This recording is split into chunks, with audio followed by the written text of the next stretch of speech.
happening is, and what has happened a lot of times in Christianity, especially in the dating among Christians, is they have these put these expectations not only on themselves but on others to fulfill some type of fictitious person who's supposed to be like a Boaz, or who's supposed to love them like Jacob and Rachel. You're supposed to work 7 years for her. 7 years you got to work for her, and stuff like that. And so they use that type as a measuring stick on relationships, when that's not the purpose of the text.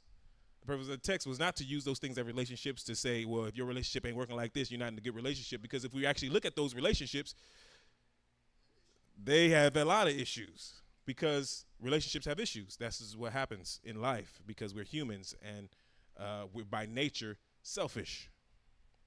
So we'll be looking at a couple of different things today. As I told you the last couple times, I told you guys that most of the advice you will get from the Bible about dating or marriage will come from Proverbs.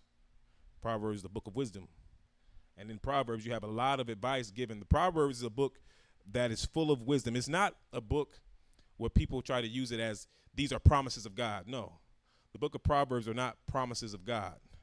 God promising certain outcomes if you follow these words of wisdom. He's not doing that. But they are practical knowledge to, if you use them, you will see the benefit of them.